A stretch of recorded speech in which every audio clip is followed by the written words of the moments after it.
राजस्थान की तर्ज पर पूरे देश में लागू होनी चाहिए योजनाएं। मंगलुरु में सीएम गहलोत ने न्यूज 18 से की खास बातचीत। बोले कर्नाटक में बनेगी कांग्रेस की सरकार। बीजेपी ने लड़ाई झगड़ों में गुजार दिए 5 साल। कि जो राजस्थान की योजना हमने खाली घोषणा नहीं करी बल्कि लागू कर दी है, लागू हो भी रही है। यहाँ अगर सरकार बनाओगे तो हमसे बेहतर यहाँ योजना लागू होगी है, क्योंकि आर्थिक रूप से कर्नाटक मजबूत है राजस्थान से। कर्नाटक के मंगलुरु में सीएम अशोक गहलोत ने किया बड़ा रोड शो। सूरतकल में कांग्रेस प्रत्याशी का कर रहे प्रचार। कहा कर्नाटक में बीजेपी के खिलाफ माहौल।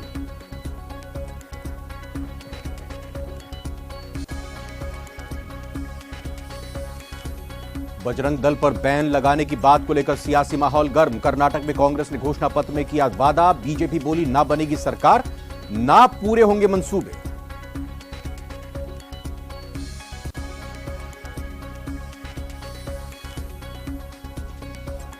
उदयपुर के डाकन कोटड़ा इलाके में स्थित ऑयल फैक्ट्री में लगी भीषण आग। दमकल की 3 गाड़ियां काबू पाने में जुटी। प्रशासनिक अधिकारी भी मौके पर पहुंचे।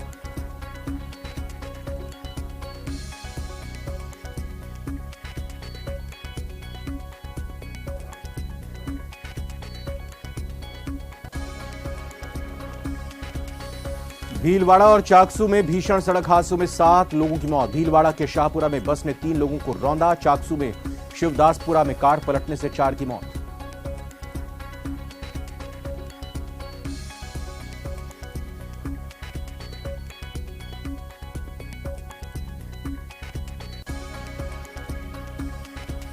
और न्यूज 18 राजस्थान की बादशाहत बरकरार। लगातार 30वें हफ्ते भी नंबर 1 पर काबिज। प्यार और भरोसे के लिए शुक्रिया राजस्थान।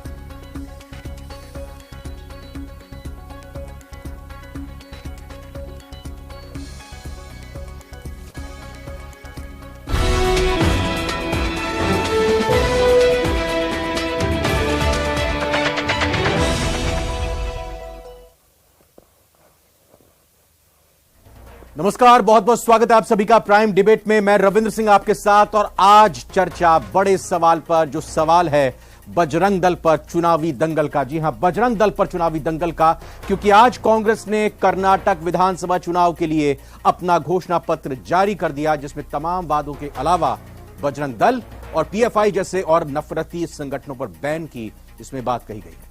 कांग्रेस की घोषणा से सियासी माहौल गर्मा गया है। पीएम मोदी ने कर्नाटक में चुनावी रैली में कहा कि कांग्रेस ने मैनिफेस्टो में बजरंग बली को ताले में बंद करने का निर्णय किया। बीजेपी ने कांग्रेस के वादे को भगवान हनुमान जी का अपमान बताया। वीएचपी ने कहा यह दुर्भाग्यपूर्ण है कि कांग्रेस ने बजरंग दल की तुलना देशद्रोही और प्रतिबंधित पीएफआई से कर दी है। कांग्रेस ने भी अपने वादे को बचाव करते हुए पलटवार किया। कांग्रेस प्रवक्ता पवन खेड़ा ने कहा कि हम धर्म और राजनीति को अलग रखते हैं। सीएम गहलोत ने बीजेपी पर आस्था के नाम पर राजनीति का आरोप लगाया। बीजेपी सांसद घनश्याम तिवाड़ी ने कहा कि बजरंग दल को बैन करने की हिम्मत किसी में नहीं। और इसी मुद्दे पर आज चर्चा करेंगे प्राइम डिबेट में। पहले देखते हैं ये छोटी सी रिपोर्ट।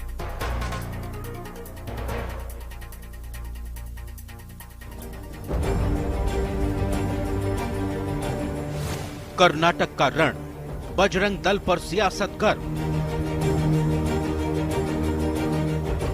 कांग्रेस का घोषणा पत्र, जीते तो बजरंग दल पर लगाएंगे बैन। कांग्रेस के घोषणा पत्र पर बीजेपी और बजरंग दल भड़के।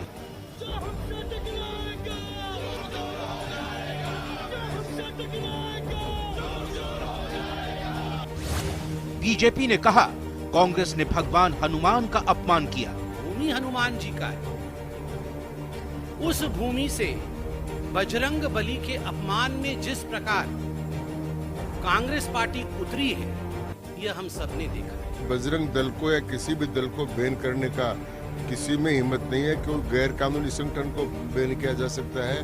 बजरंग दल कानूनी संगठन, राष्ट्रीय संगठन और राष्ट्रवादी संगठन।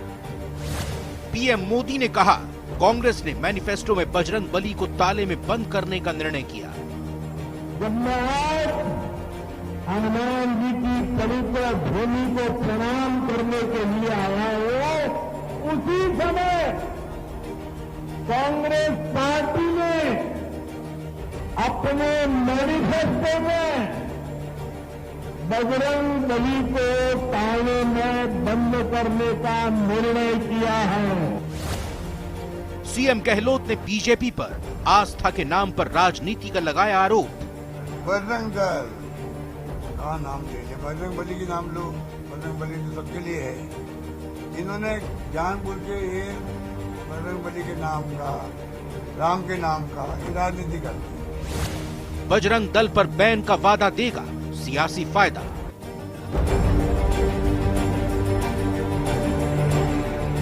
बजरंग दल पर चुनावी दंगल। तो कर्नाटक के लिए बीजेपी का जो मैनिफेस्टो जारी हुआ उसमें बात एनआरसी की गई, समान आचार संहिता की गई। कहा गया कि क्या ये पहले प्रयोग किया जा रहा है 2024 के लोकसभा चुनाव के मद्देनजर या आगामी विधानसभा चुनाव के मद्देनजर, जिसमें राजस्थान भी शामिल है। और आज मैनिफेस्टो आज जारी किया गया कांग्रेस की तरफ से, उसमें बात की गई सांप्रदायिक भावनाएं भड़काने वाले, नफरत फैलाने वाले किसी भी संगठन पर, चाहे वो अल्पसंख्यक समाज से जुड़ा हो या बहुसंख्यक समाज से जुड़ा हो, उस पर बैन लगाया जाएगा, उस पर रोक लगाई जाएगी। हमारे साथ खास मेहमान जुड़ रहे हैं। बस सवाल बड़ा, बजरंग दल पर चुनावी दंगल, यही है। दो मेहमान इस वक्त जुड़ चुके हैं और भी मेहमान आगे चर्चा में जुड़ेंगे। लक्ष्मीकांत भारद्वाज जी हैं बीजेपी से, बहुत बहुत स्वागत लक्ष्मीकांत जी आपका हमारे साथ चर्चा में जुड़ने के लिए। साथ ही साथ राजलक्ष्मी राजपूत एडवोकेट हैं, हमारे को वो कानूनी पहलू और संविधान का पक्ष भी यहां पर बताएंगी। शुरुआत में आज आपसे ही करता हूं, राजलक्ष्मी जी मुझे बताएं कि संविधान में, देश के कानून में किसी व्यक्ति को, किसी संगठन को क्या धार्मिक संगठन बनाने की इजाजत है? और इजाजत है तो किस आधार पर राज्य सरकार उस संस्थान को, उस व्यक्ति को जो नफरत फैलाता है समाज में, उसको बैन कर सकती है? और बजरंग दल किस तरह से उसकी श्रेणी में आता है, नहीं आता है? कहां कहां बजरंग दल के खिलाफ इस तरह के मामले किसी राज्य में या खासतौर पर कर्नाटक में हुए? थोड़ा विस्तार से बताइएगा राजलक्ष्मी जी।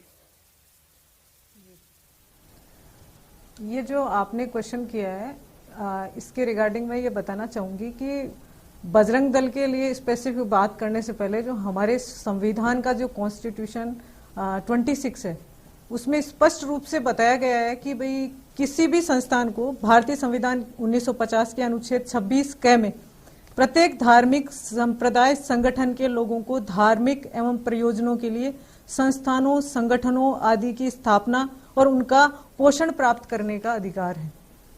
इसके तहत आपका दूसरा क्वेश्चन ये कि क्या बजरंग दल को बैन करना और सरकार की नीतियों में ये आता है कि ऐसी कौन से कारण है जिसकी वजह से किसी भी धार्मिक संस्थान को निरुद्ध किया जा सकता है? लास्ट लाइन एक बार रिपीट कीजिएगा जो आपने पढ़ी थी, संविधान से जुड़ी हुई। क्या प्राप्त करने का अधिकार जी है धार्मिक संगठन को? सर, भारतीय संविधान 1950 के अनुच्छेद 26 क में दे रखा है स्पष्ट रूप से कि प्रत्येक धार्मिक संप्रदाय संगठन के लोगों को धार्मिक एवं प्रयोजनों के लिए संस्थानों, संगठनों आदि की स्थापना और उनका पोषण प्राप्त करने का अधिकार है। ठीक है। जो कॉन्स्टिट्यूशन का सेक्शन 26 और 25 दोनों ये धार्मिक संस्थानों के बारे में प्रोविजन प्रदान करते हैं। ठीक है। जिसमें स्पष्ट रूप से कह रखा है कि भाई सभी को स्वतंत्रता है इस चीज की। अब हाँ, आपका जो लास्ट क्वेरी थी ये पूछा कि भाई क्या बजरंग दल पे जो बैन है वो इसकी कैटेगरी में आता है या नहीं आता। स्पेसिफिक इस पे मैं कहना चाहूंगी कि कोई धार्मिक संस्थान यदि लोक कल्याण की चीजों से रिलेटेड ना हो और ऐसी धार्मिक सौहार्द को, मतलब सामाजिक सौहार्द को, सांप्रदायिक सौहार्द को बिगाड़ने वाली चीजें पैदा कर रहा हो तो उस पर बैन लगाया जा सकता है। लेकिन बेसिकली जो अभी जो घटना है, आपने जो 16 फरवरी 2023 की ये जो घटना है कि ये मोनू मानेसर से रिलेटेड की भी साहब उस पे ये एलिगेशन आ रहा है, उससे रिलेटेड वो बजरंग दल से रिलेटेड कार्य करता है और उस पे ये एलिगेशन लगाया गया है कि साहब आपने ये सारा घटनाक्रम किया। ये कहाँ का मामला है? ये कहाँ का मामला हुआ? ये भी स्पेसिफाई कीजिए, कहाँ का मामला बता रही हैं? सर, ये भिवानी, हरियाणा के अंदर भिवानी का है। ठीक है। और ये जो कर्नाटक का तो नहीं था? ठीक है, कर्नाटक का नहीं है जी। नहीं सर, हाँ। यही तो राजनीति। और एक चीज और बताइए राजलक्ष्मी जी, क्या राज्य सरकार को एक राष्ट्रीय स्तर के संगठन को पूरी तरह से बैन करने का अधिकार है या फिर सिर्फ अपने राज्य में ही उसकी गतिविधियों को, संगठन को बैन करने का अधिकार प्राप्त है?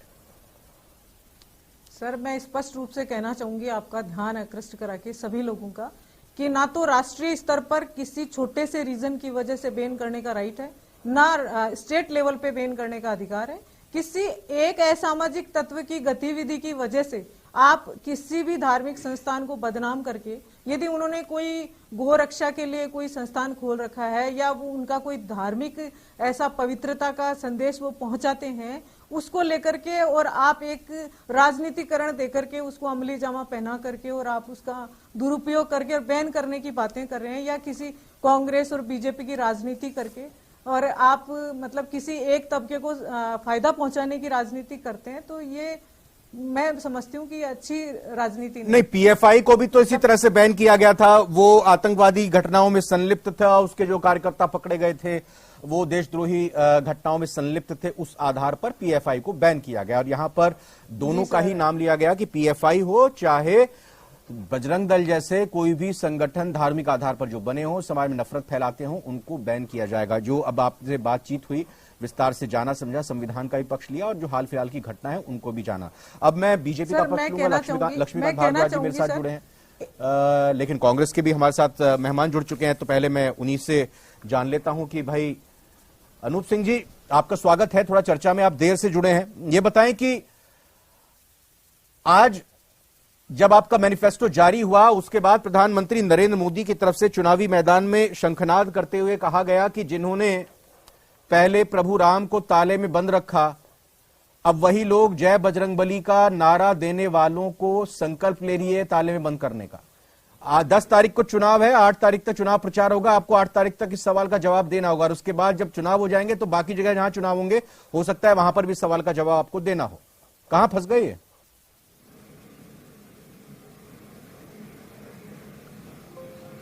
अनूप सिंह जी, आवाज आ रही है आपको मेरी? मेरा सवाल सुन लिया होगा, आपकी आवाज आ रही है, बोलिए।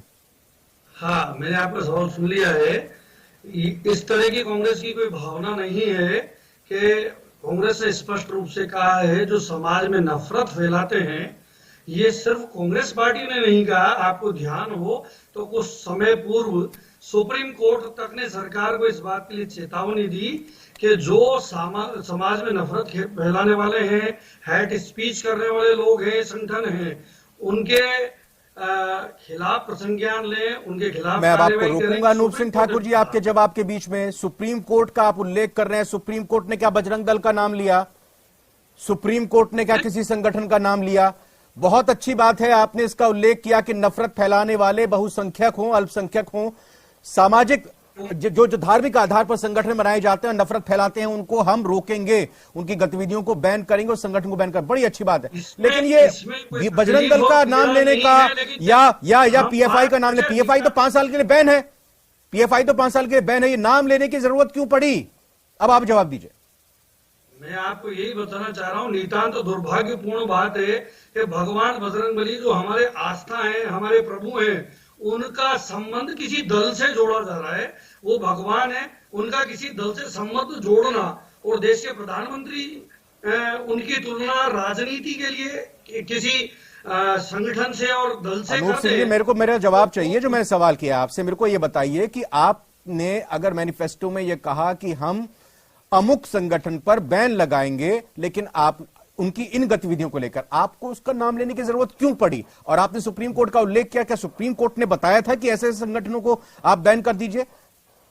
इसका जवाब चाहिए मेरे को, फिर आप जो भी आपको बोलना है मैं आपको दूंगा पूरा में। उसके पीछे स्पष्ट भावना यह है कि जो भी दल, पर्टिकुलर एक बात नहीं, जो भी दल, जो भी संगठन, जो भी व्यक्ति समाज में नफरत फैलाएगा, अराजकता फैलाएगा, तो हम भारत के संविधान की रक्षा करने के लिए उनको रोकने नाम क्यों लिया उस संगठन का? बिना नाम लिए भी काम चल सकता था ना, ये सीधे तौर पर नाम लेना। अब बजरंग दल किससे जुड़ा हुआ है ये सब जानते हैं, बजरंग दल को अगर आप शामिल करेंगे तो फिर आपके ऊपर किस रूप में सवाल उठेंगे ये भी आप जानते हैं। आप एक तरफ तो कहते हैं कि हिंदू मुस्लिम की यहां पर बात की जाती है चुनाव के मौके पर, हम यहां पर विकास की बात करते हैं, जो नाकामियां हैं सरकार की वो बताते हैं, लेकिन फिर आप उसी पिच पर आ गए बीजेपी की बल्लेबाजी करने के लिए बिना हेलमेट के बाउंसर खेलने। कर रहे हैं हम, डेवलपमेंट की बात करते हैं, हम रोजी की बात करते हैं, हम रोटी की बात करते हैं, पेट की बात करते हैं, गरीब की बात करते हैं, किसान की बात करते हैं, मजदूर की बात करते हैं, और हम तो हाँ, ओल्ड पेंशन आप स्कीम जवाब नहीं दे पा रहे जो मैं लेके पूछ आ रहा रहे हूँ। हैं, महिलाओं के बजरंग लिए दल हम का काम नाम कर रहे लेना हैं। और पीएफआई तो 5 साल के लिए बैन हो चुका है। हाँ, तो बिल्कुल पीएफआई को बैन किया जा चुका है, किया हाँ। जाना भी चाहिए। जो भी राजनीतिक दल हो, कोई संगठन हो, कोई व्यक्ति हो, अगर इस तरह की बात करता है, जो हमारे बाइबल, गीता, कुरान जैसी पवित्र हमारे भारत देश का संविधान है, उस संविधान के अनुच्छेद का उल्लेख अभी चल भी रहा था, तो उसकी भावनाओं को जो ठेस पहुंचाने का प्रयास करे, उसके विरुद्ध कार्यवाही हो, तो उसमें किसी को तकलीफ क्यों बजरंग होनी दल की चाहिए? कुछ गतिविधियां बताएं कर्नाटक में जिसके कारण से उसको बैन किया जा सकता है। हाल फिलहाल की गतिविधियां बताएं। अगर कोई ऐसी गतिविधियां बताएं करी ना, जाएंगी, तो बजरंग दल का नाम प्रतिबंध फिर लगाया वही तो मैं जाएगा। बोल रहा हूं ना। उसको आप समझे, उसमें स्पष्ट है कि अगर ऐसी कोई गतिविधि होगी तो प्रतिबंध किया जाएगा। गतिविधि बता तो दें। अगर आपने नाम लिया बजरंग दल का ही, क्यों नाम लिया? आपने किसी और संगठन का नाम नहीं लिया। पीएफआई को छोड़ दीजिए, उसको तो PFI का पहले भी से लिया बैन मैंने। है। आपने किसी और संगठन का नाम नहीं हाँ, लिया। लिया ना। अब लिया आपने ना, अगर लिया नाम ना। लिया तो कहीं ना कहीं गतिविधि ऐसी हो रही होगी ना उनकी तरफ से।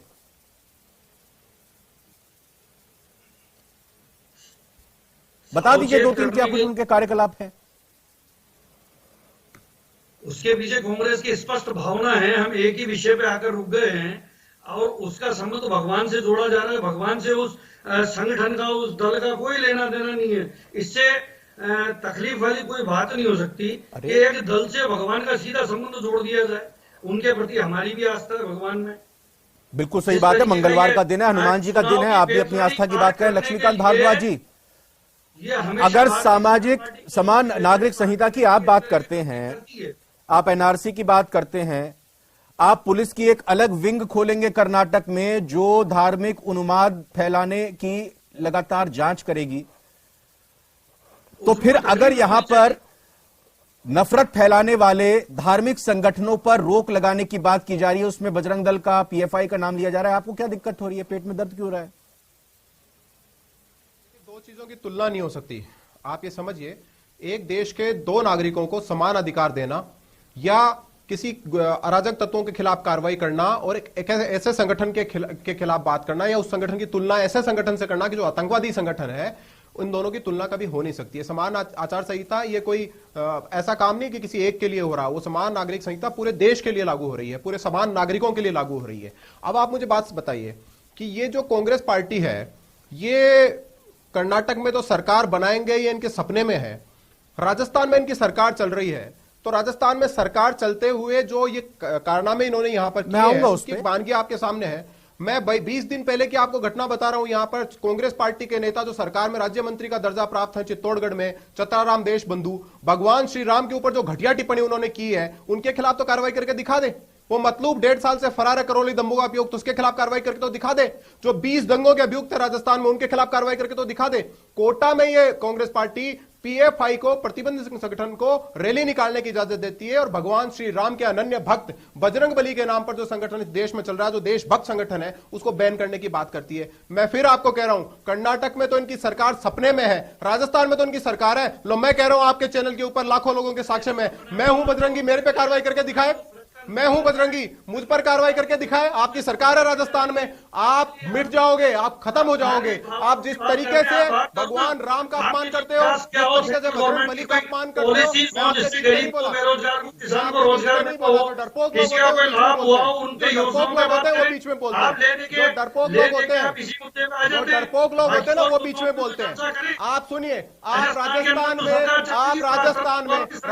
में जिस तरह का आतंक आपने मचाया है, जिस तरह, अच्छा आप कोई बोले कांग्रेस पार्टी के संबंध, दिग्विजय सिंह पाकिस्तान में जाकर मदद मांगते हैं भारत के खिलाफ अभियान चलाने की, तो आतंकी संगठन कौन हुआ? राहुल गांधी, सोनिया गांधी चीन के राजदूत से मीटिंग करते हैं, आतंकी संगठन कौन हुआ?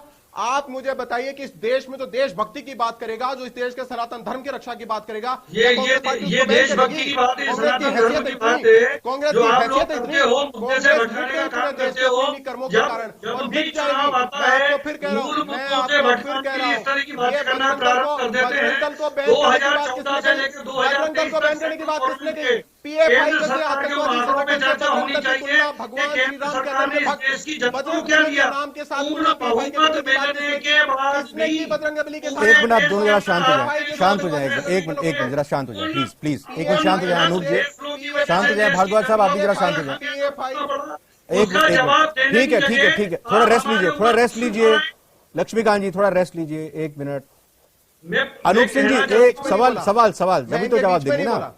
ये बताएं कि मैं इनके बीच में नहीं राजस्थान बोला। में भी चुनाव आने वाले हैं, तो ये जो इस तरह की मैनिफेस्टो में बात रखी गई है कर्नाटक के लिए, ये राजस्थान में भी शामिल होगी या फिर ये इस पर अमल अभी होगा? और अगर अभी होगा तो अभी तक हुआ क्यों नहीं? हैसियत है मेल करने की, बजरंग दल पे बैन लगाने की अरे हैसियत रुकिए है ना कांग्रेस भाई, की। भारद्वाज साहब रुक जाइए। अभी हैसियत तो आप है ही इनकी। सज्जन पुरुष की तरह बोल रहे थे कि आपके जवाब में वो बीच में आपने बोल रहे हैं, उनको अब रोका आप नहीं बोल ना रहे हैं श्रीमान। उनको जवाब ले रहा आपने हूं। रोका नहीं ना अनूप उनको सिंह जी, इसलिए। हाँ ठीक है, अनूप सिंह जी बोलिए। जी राजस्थान में ये कब आप कर रहे हैं शुरुआत इसकी, और अभी तक क्यों नहीं की?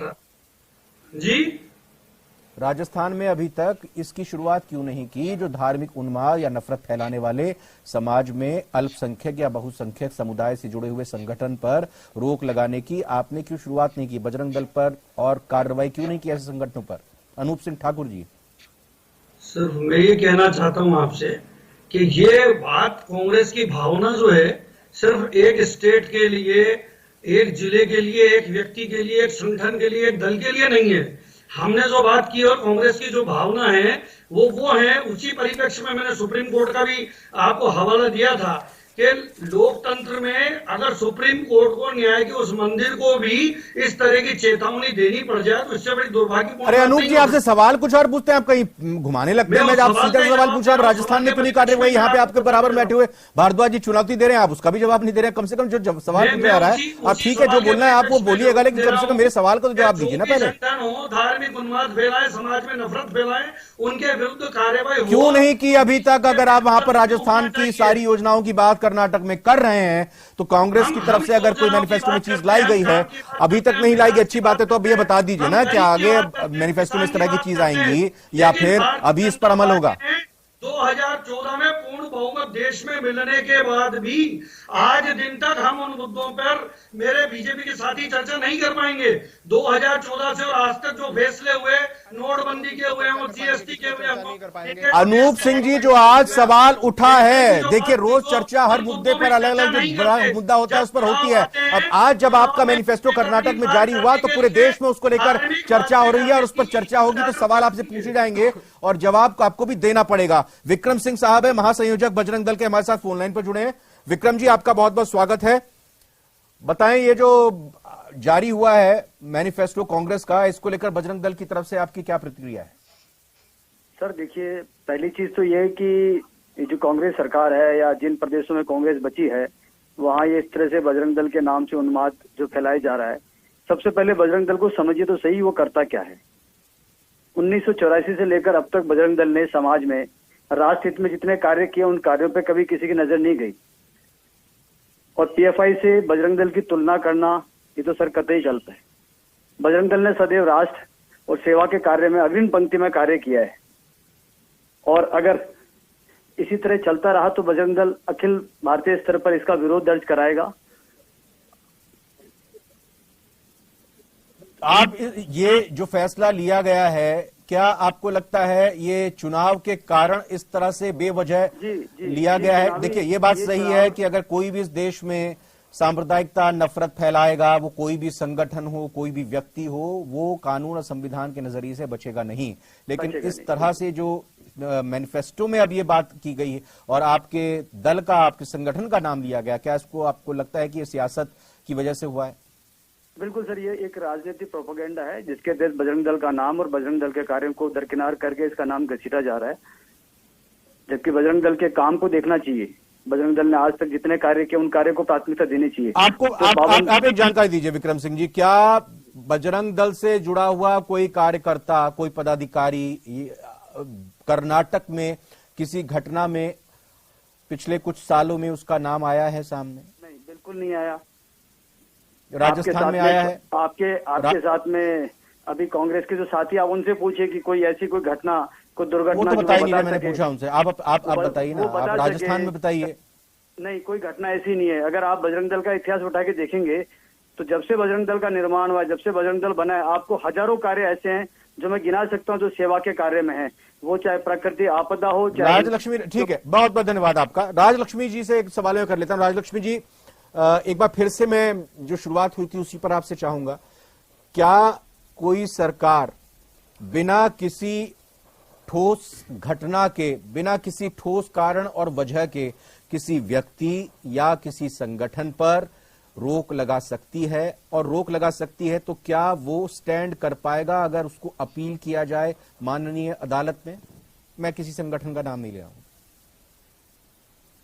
किसी संगठन का नाम लेना भी नहीं चाहिए, क्योंकि जब तक कोई साक्ष्य नहीं है ऐसा, जैसा कि मैंने जो पूर्व डिबेट करता हूं उसे सुना है कि भाई ऐसा कर्नाटका में भी ऐसा कोई विशेष केस और कोई टिप्पणी आई नहीं है, तो आप किसी संगठन के खिलाफ ऐसी बातें करना एक तुच्छ राजनीति का मतलब दायी है एक तरह से। नहीं मैडम, मेरे को बीजेपी संविधान के लिहाज से जवाब दीजिए ना। अगर कोई रोक लगा संविधान देता के है तो क्या लिहाज उसको से ही चैलेंज मैं किया बता जा रही हूँ सकता है? सर। क्या वो स्टैंड कर पाएगा फैसला बिना किसी घटना बिल्कुल में चैलेंज नाम किया जा आए? सकता है। हाँ, किसी पर्टिकुलर, किसी व्यक्ति विशेष का, किसी धर्म विशेष की, किसी घटना को लेकर के, और यदि आपत्ति की जाती है तो बिल्कुल सरकार को राइट है, लेकिन यदि ऐसी कोई घटना घटित ही नहीं हुई है, ऐसा कोई परिप्रेक्ष्य आया ही नहीं, बिल्कुल। लक्ष्मीकांत भारद्वाज जी, अनूप सिंह ठाकुर जी और विक्रम सिंह जी फोन पे जुड़े हमारे साथ। राजावत जी, आप सभी का बहुत बहुत धन्यवाद। कुल मिलाकर कहा यही जाए कि हर बार होता यही है कि विकास के मुद्दों पर चुनाव लड़ा जाएगा, लेकिन आखिरकार धर्म, संप्रदाय, जाति पर ही आकर और संगठनों पर ही आकर और हिंदू मुस्लिम पर ही आकर चुनाव कहीं ना कहीं आता हुआ दिखाई देता है। अभी 10 तारीख को मत डाले जाएंगे, वोट डाले जाएंगे कर्नाटक में। 8 तारीख तक चुनाव प्रचार होगा और अब इसकी शुरुआत अगर हुई है तो आगे देखना जरूरी होगा किस तरह से बयानों के बयार सामने आती है। लेकिन किसी भी लिहाज से लोकतंत्र के लिए इस तरह के धर्म के आधार पर राजनीति के हमले सही नहीं ठहराए जा सकते। फिलहाल आज की टाइम डिबेट